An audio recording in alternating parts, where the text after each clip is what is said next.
성경에는요, 지극히 복된 삶을 그렇게 살다가 하루아침에 감당하기 벅찬 그런 고난을 한꺼번에 당하게 된 욥의 이야기가 기록되어 있습니다.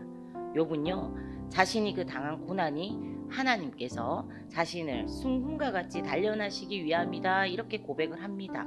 그래서 욥은 고난 앞에 자신이 오래 참고 인내하다 보면 결국은 하나님께서 그 좋은 날을 주실 것이다 이렇게 믿었습니다. 이것이 욥이 가졌던 신앙관이었어요. 이때 욥의 세 친구들이 욥을 위로한답시고 찾아와서는 욥의 그 신앙관에 대해서 오히려 반박을 합니다. 그들은요, 욥의 고난이 욥의 그 죄악 때문이라고 주장을 합니다. 그러니까 너 회개해. 회개하면 하나님께서 용서하시고 또 그것을 회복시켜 주실지 모른다. 그러니까 얼른 죄를 인정하고 회개하라 이렇게 촉구합니다. 위로가 필요한 그 사람에게 위로를 한다고 찾아온 이들이 이렇게 상처에 소금을 뿌리는 것 같은 행동들을 해버려요. 그래서 욥은요, 친구들에게 다시 한번 그것들을 막 반박을 하게 되죠. 욥은요, 자신의 그 의로움을 주장하면서 내 고난은 죄 때문이 아니야. 이것은 하나님이 주시는 연단이야. 이렇게 여겼습니다. 이것이 결코 잘못된 생각은 아닙니다. 하나님께서는요, 하나님의 사람들을 단련하시기 위해서 고난을 허락하시기도 합니다. 반면 자신의 죄악으로 말미암아서 고난을 당하는 일들도 실제로 있습니다. 이런 관점에서 본다면 욥의 친구들의 주장도 틀린 것은 아닙니다.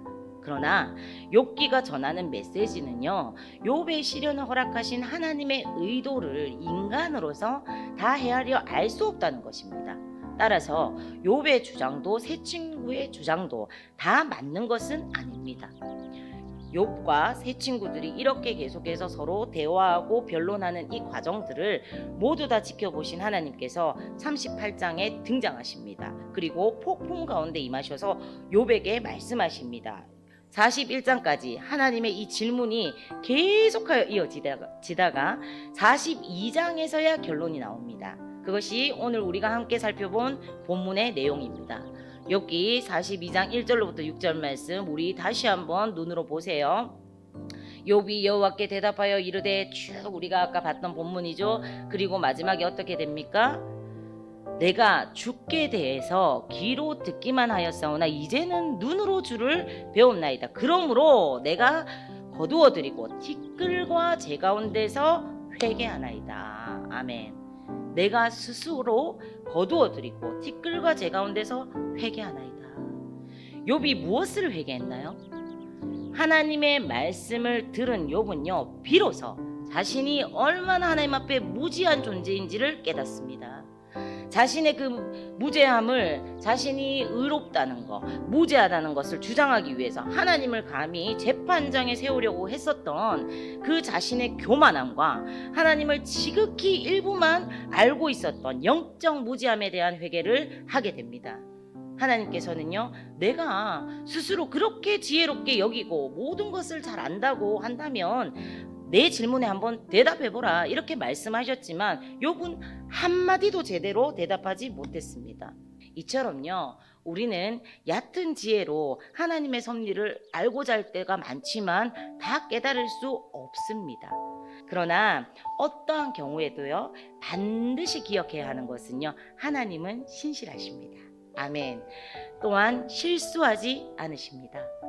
하나님께서는요, 자신의 독생자인 예수님을 십자가의 죽음에 내어주실 정도로 우리를 그렇게 사랑하시는 분이십니다. 우리는 이 하나님을 신뢰하고 그분의 주권과 섭리를 믿음으로 받아들여야 합니다. 아멘. 그리고 이렇게 기도할 수 있어야 합니다. 주님, 지금은 다 이해할 수 없습니다. 그러나 저는 믿겠습니다. 하나님을 신뢰하겠습니다. 이 고난을 통해서 주님의 뜻을 이루시옵소서. 다만 연약한 제가 고난과 아픔을 감당할 능력을 주세요.